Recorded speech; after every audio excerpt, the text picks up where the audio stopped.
난세 국가의 부름을 받은 사람이라는 제목으로 함께 은혜를 나누고자 합니다. 난세의 영웅이 나타난다는 말이 있지만 그것은 그 나라가 영웅을 준비하고 있을 때 나타나는 것이지, 난세에 준비하고 있는 사람이 없으면 그 나라는 망해버릴 수가 있습니다. 임진왜란이 이 나라의 국토를 유린하고 심각한 위험에 빠졌을 때 준비된 사람이 이순신 장군입니다. 그 준비된 사람을 나라에서 불러서 백의 종군을 시키면서까지 일을 맡겼습니다. 이순신 장군은 국가의 부름에, 백성들의 부름에 실망시키지 않고 외적을 물리치고 이 나라의 평화를 가져왔습니다.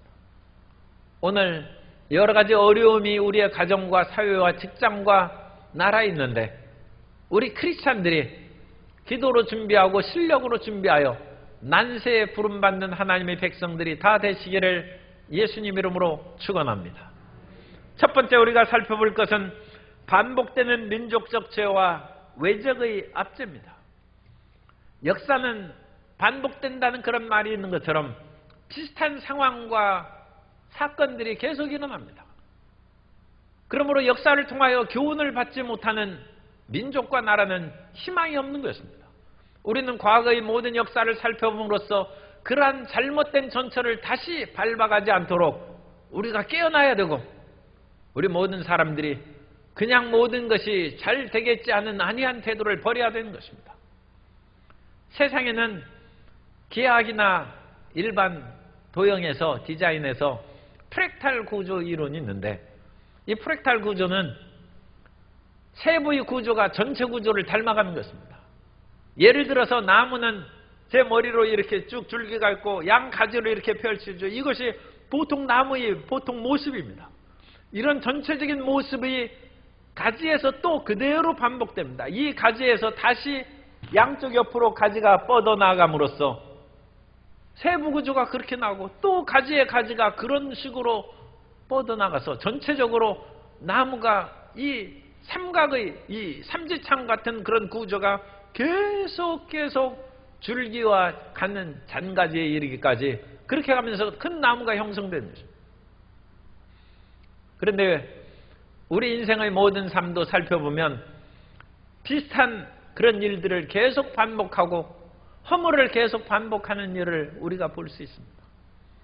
사람은 습관적으로 죄를 짓고 그것에 대해서 마음 아파 회개하면 하나님의 용서가 있어서 치료의 은혜를 내려주시면 또다시 그 죄를 짓고 다시 회개하고 다시 용서받아서 평화를 누리는 그러한 일들이 일어납니다.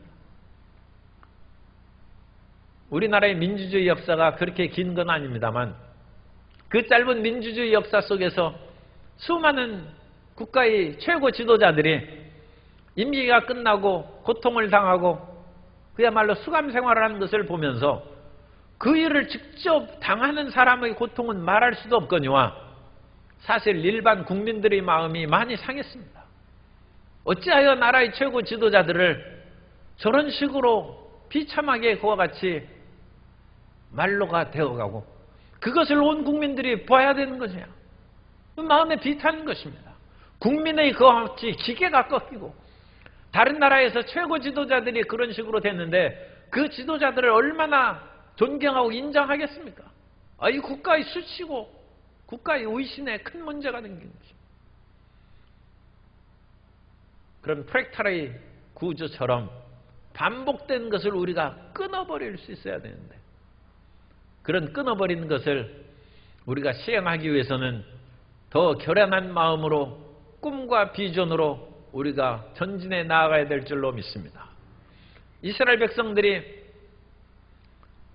끊임없이 죄를 짓고 그것으로 인하여 고통을 당하면 하나님 앞에 용서를 구하는 일들을 사사기 10장 11절 이하에서 말씀하고 있습니다. 야훼께서 이스라엘 자손에게 이르시되 내가 애굽 사람과 아모리 사람과 암몬 자손과 블레셋 사람에게서 너희를 구원하지 아니하였느냐? 또 시돈 사람과 아말렉 사람과 마온 사람이 너희를 압제할 때 너희가 내게 부르짖음으로 내가 너희를 그들의 손에서 구원하였거늘 너희가 나를 버리고 다른 신들을 섬기니 그러므로 내가 다시는 너희를 구원하지 아니하리라. 가서 너희가 택한 신들에게 부르짖어 너희 환난 때에 그들이 너희를 구원하게 하라 하신지라. 너희 신들에게 부르짖으라는 것은 세상 신들이죠. 우리가 이 세상의 쾌락을 섬기고 탐욕을 섬기면 그 탐욕이 우상숭배라고 얘기했습니다. 세상 신들입니다. 오늘날 현대학자는 시장의 신이라는 만모니즘에 대해서도 얘기합니다. 적지 않은 사람이 세상의 신들에 빠져 있는 것입니다. 어려울 때는 하나님 앞에 나와 부르짖고 좀 편안하면 세상의 신들을 섬기며 살아간 즉 하나님이 어찌 그들을 구원하시겠습니까? 이스라엘 백성들이 주변 모든 나라에게 그와 같이 압제를 받으면서 그 고통 가운데 빠져 있었던 것입니다. 그들이 나와 부르짖을 때 그 부르짖음은 진정한 회개의 부르짖음이 아닙니다. 사람은 누가 찌르고 고통을 당하면 소리 지르기 마련입니다. 고통이 우리를 부르짖게 만드는데 그건 회개가 아니라 아파서 외치는 것입니다. 아파서 소리 지르는 것이 어찌 회개라 할 수 있겠습니까? 신명기 1장 43절 이하에 보면 내가 너희에게 말하였으나 너희가 듣지 아니하고 야훼의 명령을 거역하고 거리낌 없이 산지로 올라가매 그 산지에 거주하는 아모리 족속이 너희에게 마주 나와 벌떼같이 너희를 쫓아 세일산에서 쳐서 호르마까지 이른지라. 너희가 돌아와 야훼 앞에서 통곡하나 야훼께서 너희 소리를 듣지 아니하시며 너희에게 귀를 기울이지 아니하셨으므로. 하나님의 말씀을 어기고 제멋대로 나가서 전쟁에 패해서 죽게 되고 찔림을 당했으니까 하나님 앞에 통곡하고 부르짖으나 하나님께서 귀를 기울이지 않는다. 말씀을 어긴 것이 이미 불순종이요 당연한 예상되는 파멸을 저희들이 당한 것인데 그들이 부르짖는다고 해서 그게 회개한 것이 아닙니다. 아프기 때문에 그냥 다만 소리 지르는 것뿐입니다. 그러나 우리가 진실로 회개하면 하나님께서 우리를 들어주십니다. 이스라엘 백성들이 사사기에서 부르짖었다는 것은 고통이 1년, 2년, 10년, 40년 오래 계속하면 진짜로 이제는 회개하는 것입니다. 그래서 사사기 10장 15절에 이스라엘 자손이 야훼께 여쭈되 우리가 범죄하였사오니 주께서 보시기에 좋은 대로 우리에게 행하시려니와 죄진 대로 우리를 죽이시든 살리시든 맡기겠다는 것입니다. 그러나 오직 주께 구하옵나니 오늘 우리를 건져내옵소서 하고 하나님 처분에 맡깁니다. 그러나 하나님은 긍휼이 많으시니 우리를 살려주십시오. 그러면 하나님께서 인자와 긍휼로 그들을 돌보시고 하나님의 풍성한 사실로 은혜로 그들을 건져주신 것입니다. 그런데 이와 같이 우리가 회개하고 기도했을 때에도 진짜로 회개가 되도록 시간이 좀 걸릴 수 있습니다. 모세가 구스의 인을 취함에 그 형과 누님인 아론과 미리암이 모세를 비방하며 하나님께서 미리암을 치셨어요. 그래서 미리암이 나병 환자가 됐습니다. 그래서 모세가 깜짝 놀라서 비록 우리 가족끼리 서로 싸우고 다퉜을지라도 하나님 어찌 누나가 그와 같이 나병에 걸려서 고통당하는 것을 보고 있겠습니까? 하나님 고쳐주십시오. 그러자 하나님께서 말씀하십니다. 아버지가 침을 뱉었을지라도 일주일 동안은 좀 부끄러워해야 하지 않느냐. 일주일 동안 진 밖에 미리암을 거하게 하고 일주일 후에 내가 고쳐준다는 것입니다. 그 기간이 일주일이에요. 죄악이 심하면 한 달 걸릴 수도 있어요. 하나님께서 안 들으신 것이 아니라 이미 그 마음의 진절한 고통의 부르짖음을 들으셨지만 주님께서 두고 보시는 것입니다. 일주일 두고 보시는 것이고 한 달을 두고 보시는 것이고 1년 걸릴 수도 있습니다.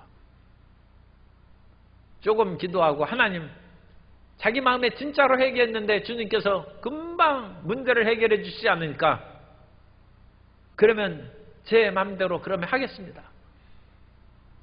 그것은 진짜 회개한 것이 아니죠.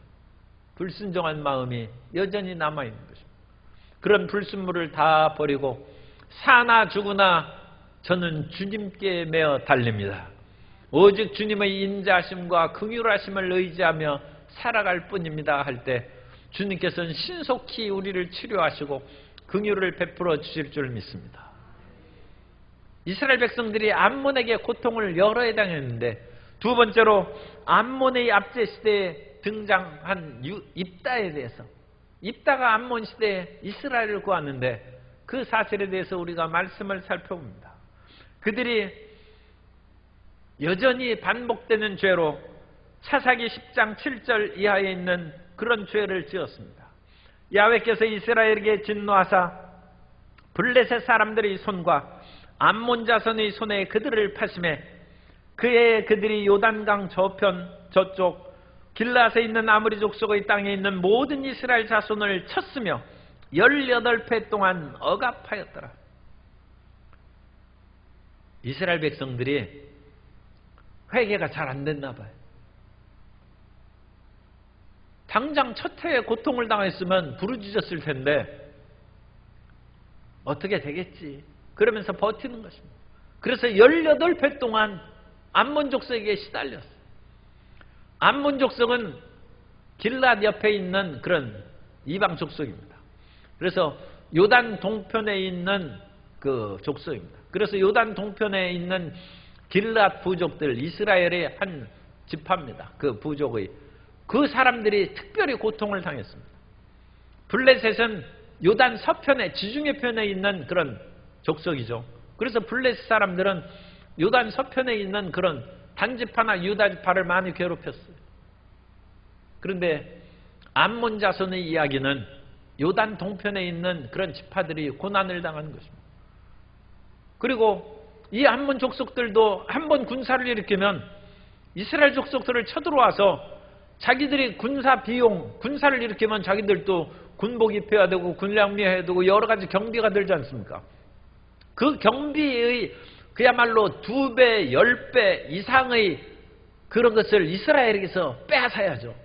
그런데 이스라엘을 공격해서 이기는 것은 쉬운데 나오는 것이 없으면 이스라엘이 좀 돈을 모을 때까지 암몬 족속들이 쳐들어오지 않는 것입니다.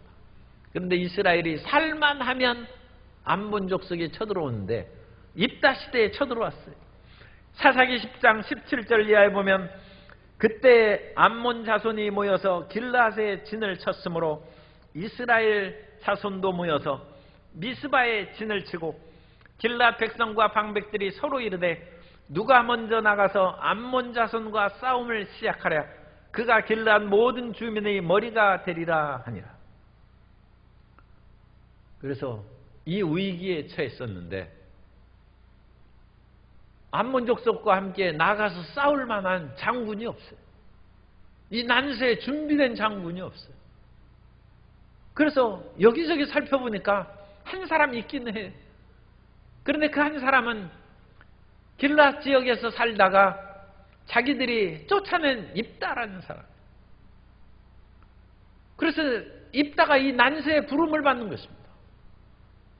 오늘 말씀을 읽은 것처럼 입다는 길앗이 사람 이름도 있어요. 사람 이름도 있고 지명 이름도 2가지가 있습니다. 길앗이 기생에게서 낳은 아들입니다. 그래서 출신이 그같이 떳떳하지 못하죠. 그런데 길앗에게는 본 아내가 있고 거기에 자식들이 있어요. 아마 그 아버지가 돌아가셨거나 자녀들이 이제 장성해서 힘을 가졌을 때 이 길앗의 아들들이 입다를 불러서 너는 출신이 천하니까 우리와 함께 아버지 그런 기업을 얻지 못한다고 쫓아냈어요.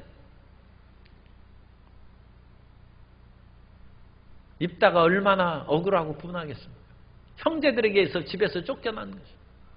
사람이 버림받고 쫓겨나면 비탄에 빠져가지고 아무 일도 못할 수 있는데 입다는 그렇게 마음이 약한 사람이 아닙니다. 돕당에 가서 여전히 꿋꿋하게 살아가니까 입다하고 처지가 비슷한 사람들, 오늘 읽은 말씀에서는 잡류라고 했어요. 그러니까 비천한 사람들입니다.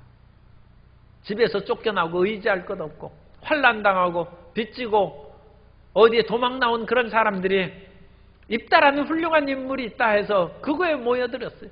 그래서 돕당에 모여들어서 입다를 지도자로 하고 입다는 그와 같은 환난당하고 고통당한 잡류들을 모아가지고 예컨대 아침에 일어나면 새벽기도 시키고 성경 읽게 시키고 낮에는 밭 갈고 농사지어 먹을 것을 살죠. 양을 치고 오후에는 군사훈련 시키고 그래가지고 이 모든 집단을 튼튼하게 이끌어갔어요. 사람이 버림받아도 이와 같이 올바르게 살아가는 태도가 중요합니다. 사람이 극한 어려움에 빠졌을 때 본 바탕이 드러난 그 본 바탕이 그야말로 아무 비전도 없고 내일에 대한 꿈도 없는 사람은 집에서 쫓겨난 내 목숨 무슨 희망이 있으랴 해서 그냥 허랑방탕하게 소위 오늘날로 하면 술 먹고 방탕해서 그냥 파멸되고 마름. 얼마나 비극적으로 끝날 수가 있겠습니까? 그런데 입다는 그 마음을 지켰어요. 그 본 바탕의 마음이 홍길동의 마음과 같아요. 그 집에서 자기가 나오고 버림받았다 할지라도 모든 사람을 살리고 그야말로 이상국가를 건설하는 그런 꿈이 홍길동전에 나타난 것처럼 입다도 그와 같이 바르게 살았어요. 요셉은 17살에 자기 형들에게 버림받고 노예로 팔렸습니다. 오늘날 세상이 험악하긴 합니다만 옛날보다 더 험악해졌다고 생각이 듭니다만 그래도 아득한 옛날에도 형제들에 의해서 요셉도 17살 이팔청춘 때 그와 같이 팔려가서 노예로 살고 입다도 쫓겨나고 이 사람들 적지 않게 있습니다. 자기 혼자만 버림받았다고 낙심할 까닭이 없어요. 그런데 요셉처럼 꿈과 비전을 가지고 올바르게 살아가서 나중에 30살의 총리가 13년 동안 자기 자신을 갈고 닦고 지키고 입다도 얼마 동안 자기를 갈고 닦고 지켰는지 모르지만 결국 길르앗 장로들이 찾아와서 당신밖에 믿을 사람이 없고 당신밖에 이 난세에 길르앗을 구할 사람이 없다는 것입니다. 얼마나 이 자랑스러운 일이 됐습니까? 강태공은 상나라가 멸망할 즈음에 태어났는데 나라가 기울어서 회복할 수 없어요. 이 방탕한 군주가 있으니 나라가 세워질 수가 없죠. 그러니까 열심히 학문을 하고 때를 기다립니다. 그 마음에 괴로움이 많으니까 책을 붙잡고 그야말로 열심히 글 공부를 하는데 그 아내가 그런 강태공의 마음을 몰라주고 나는 밖에 나가서 삭바냄질하고 그야말로 허드렛 일에 겨우 당신 호구지책을 마련하고 그러는데 당신은 맨날 글만 읽느냐. 그러면서 어느 날은 소나기가 올 것 같으니까 자기가 이 일에서 어려운 좁쌀 한 대를 마당에 펴놨는데 혹시 비가 오면 그거 빨리 걷어들이라고 했어요. 강태공이 알았다고 하고 공부하다가 그만 비가 오는 것을 몰랐어요. 얼마나 몰두해서 그와 같이 자기 자신을 쳐서 갈고 닦는지 부인이 와보니까 좁쌀이 다 빗물에 휩쓸려 갔어요. 당신 같은 사람하고 내가 어찌 살겠느냐. 강태공 아내가 강태공 남편의 마음을 몰라주는 거예요. 그러나 10년이 지나자 주문왕이 강태공을 찾아서 나라의 재상으로 삼고 국가 건설의 길을 맡긴 거예요. 어려운 일이 있어도 실력을 갖고 닦아야 됩니다.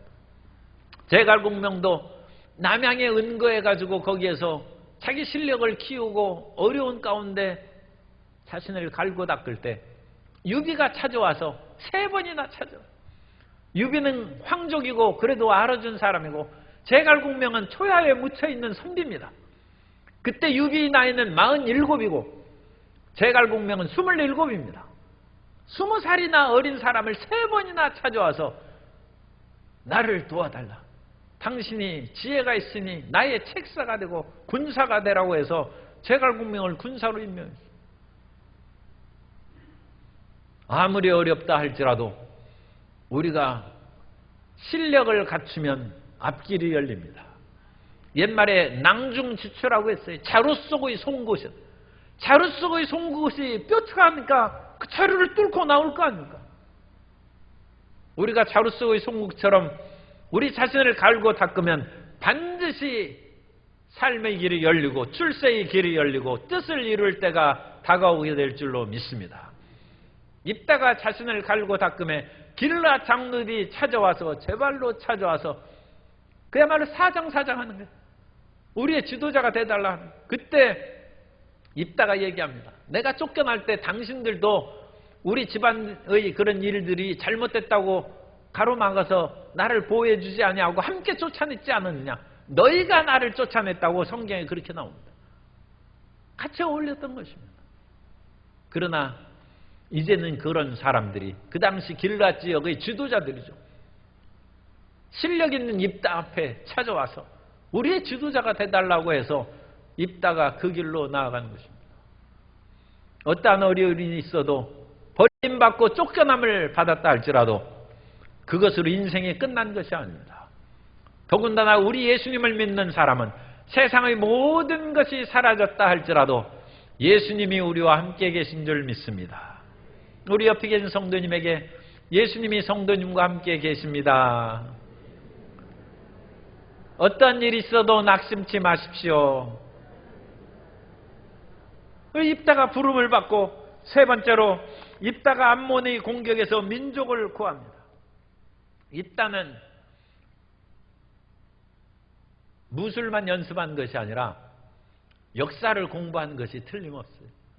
여기에서 우리가 읽지 않았습니다만 입다가 암몬 그 왕에게 사절단을 2번 보내는데 우리가 차지하고 있는 이 땅을 너희가 빼앗으러 오는데 이 땅은 300년 전부터 우리가 찾아왔고 그 사이에 너희가 아무 불평이나 어떤 항의를 한 적이 없다.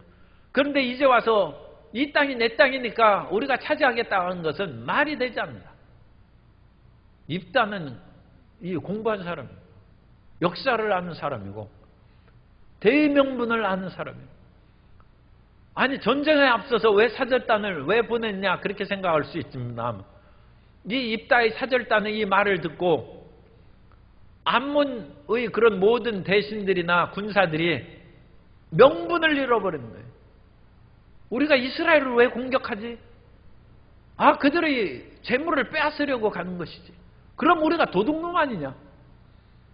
암몬 족속들이 명분을 잃어버리고 우리가 이스라엘을 공격하는 것이 정당하지 않다는 것을 자기 스스로 이것을 2번씩 찾아가서 얘기하고 함으로써 깨닫게 하는 것이고 반대로 이스라엘 군사들은 우리가 단순히 적군이 쳐들어와서 그들을 쫓아내는 것이 아니라 이 땅은 하나님이 주신 땅이고 우리 조상 대대로 물려받은 기업이므로 이 땅을 지켜야 되고 우리를 강제로 점령하려는 이 모든 외적의 세력을 물리쳐야 된다는 기계가 충만한 마음에 대의명분이 가득한 것입니다.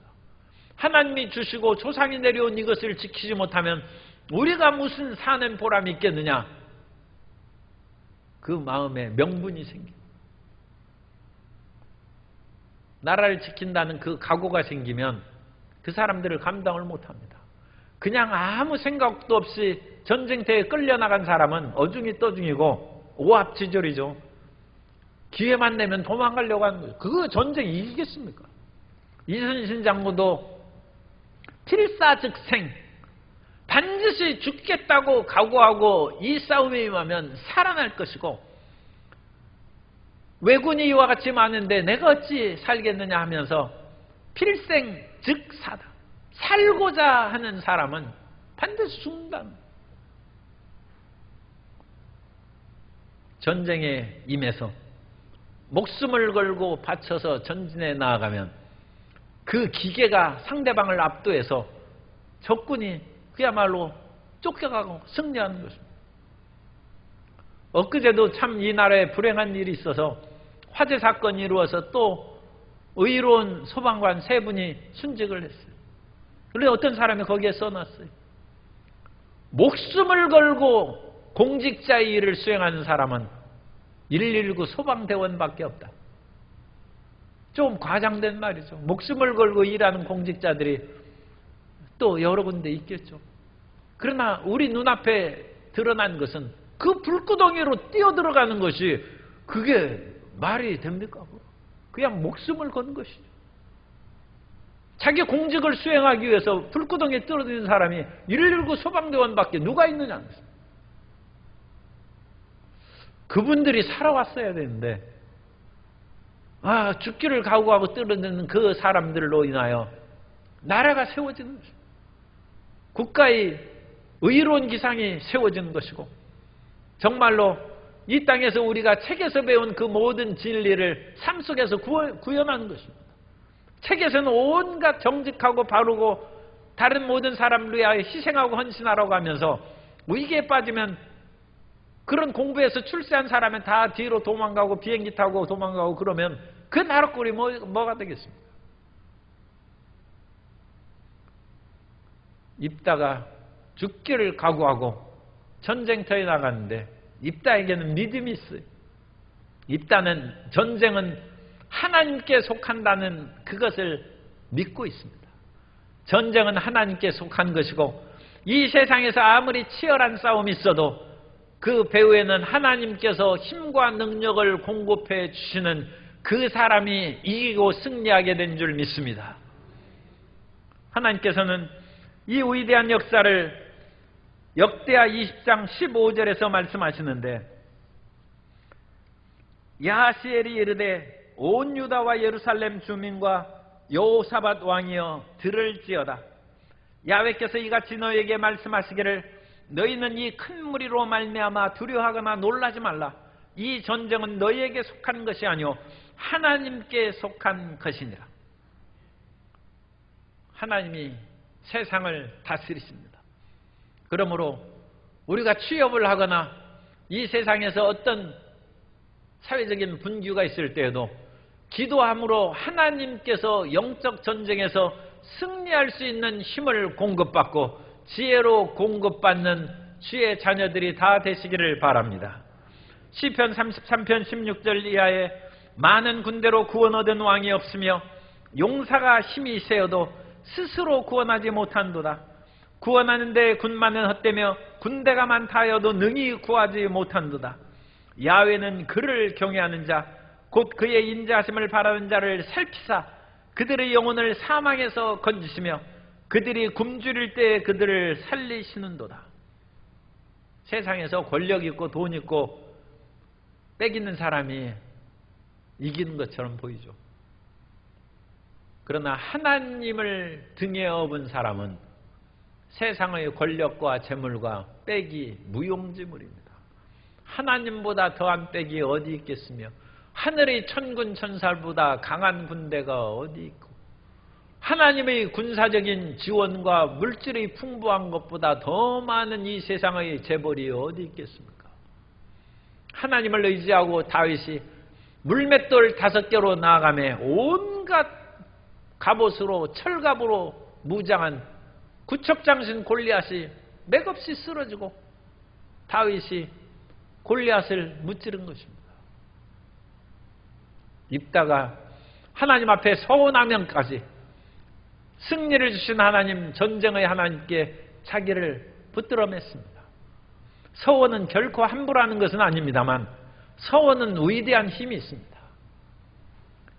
젓가락 한 개를 이렇게 하면 부러뜨리죠. 그런데 나무 젓가락이 2개, 3개 묶어가지고 그것을 하면 그것은 부러뜨리기가 어렵습니다. 3개만 돼도 부러뜨리기가 어렵습니다. 우리가 서원을 통하여 하나님과 우리를 묶어버리는 것입니다. 서원은 우리 자신을 하나님께 묶는 것입니다. 누가 우리를 꺾어버리고 우리를 부러뜨릴 수 있겠습니까? 그래서 입다가 서원을 함으로써 하나님의 지혜와 능력을 받아서 암몬 자손을 무찔렀다고 사사기 11장 33절에서 말씀합니다. 야로엘에서부터 민닛에 이르기까지 20성읍을 치고 또 아벨그라빔까지 매우 크게 무찌르니 이에 암몬 자손이 이스라엘 자손 앞에 항복하였더라. 성도 여러분, 삶에 어떤 문제가 있고 가정의 사업장에 어떤 문제가 있습니까? 국가적인 일을 하는 분에게는 어떤 문제가 있습니까? 그 난세에 쓰임받는 하나님의 자녀들이 되시기 바랍니다. 온 가족이 비탄에 빠져 있을 때 예수 믿는 자녀, 예수 믿는 가족이 있는 집안은 그 예수 믿는 사람이 집안을 용기와 힘을 주어 일으키는 사명이 있는 것입니다. 어지러운 가정에 하나님의 도움을 받는 가족 한 사람이 있으면 그 집안은 쓰러지지 아니하고 다시 일어나게 될 줄로 믿습니다. 직장에서 100명의 직원이 있는 그런 회사인데 예수 믿는 사람 10명이 있으면 그야말로 소돔과 고모라의 의인 10명처럼 아침에 출근하기 30분 전에 그 10사람이 모여서 회사의 발전과 문제의 해결을 위해서 아침에 부르짖어 기도하고 열심히 일하고 그러면 하나님께서 그 회사를 일으키고 살려주셔서 그 회사 사장이 함께 참여하면 좋습니다만 어쨌든 그 회사의 모든 100여 명의 직원들이 저 사람의 기도와 헌신으로 우리 회사가 살아났다 하므로 온 회사가 예수 믿는 거예요. 세상이 어려울 때 우리 크리스찬들이 물론 다른 사람의 덕도 좀 봐야 됩니다만 그거보다 더 중요한 우리의 임무가 있습니다. 그것은 어려움에 처한 이 사회를 예수 믿는 사람들이 살려내는 것입니다. 예수님 믿는 사람은 부르짖을 하나님을 알고 있고 능력의 하나님을 모시고 있고 우리의 기도를 응답하시는 주님을 의지하고 있습니다. 어려울 때 모든 크리스찬들이 더 힘을 합해서 하나님 앞에 기도하고 말씀을 굳게 붙잡고 성령 충만으로 나아가서 난세의 어려움을 해결할 때 모든 이 땅의 백성들이 교회를 사랑하고 교회 앞에 나오고 하나님께 영광을 돌리게 될 줄로 믿습니다. 그러므로 이 난세가 다가오고 어려움이 다가올 때 사실은 크리스찬들이 이때부터 지금 일할 때입니다. 어려움이 다가올 때 크리스찬들은 이거 큰일 났다 하고 주저앉고 피할 것을 찾아내는 것이 아니라 그때야말로 크리스찬들이 진정한 믿음의 빛을 발할 때고 세상에 용기를 줄 때고 유라굴로의 광풍이 배를 휩쓸어서 온 사람이 먹지도 마시지도 못하고 자지도 못하고 고통 가운데 있을 때 사도 바울 혼자 하나님 앞에 부르짖어 기도하며 밤에 하나님의 사자가 나타나서 바울아 두려워하지 말라는 것입니다. 너와 이 배에 있는 270명의 모든 생명을 너에게 맡겼으니 안심하라는 것입니다. 모든 사람을 살리는 난세의 영웅이 사도 바울이고 난세의 영웅이 오늘 이 자리에 계신 크리스찬이 되시기를 예수님 이름으로 축원합니다. 난세의 나라를 구하는 사람도 있고 난세의 가정을 구하는 사람도 있고 회사와 사업장을 살리는 사람이 있습니다. 아무리 회사가 어렵고 사업장이 어려워도 기도하는 우리 크리스찬 하나님의 자녀가 있는 한 그 사업장은 일어나게 될 줄로 믿습니다. 그 위대한 역사로 이 나라도 온 국민이 사랑하는 나라로 지도자가 세워지고 대선에서 지도자가 뽑히고 지자체 단체장에서도 그와 같은 난세의 나라를 바로잡을 수 있는 지도자가 세워져서 희망의 대한민국, 나날이 나아지는 대한민국을 기대하고 꿈꾸는 축복의 새해가 되시기를 예수님 이름으로 축원합니다.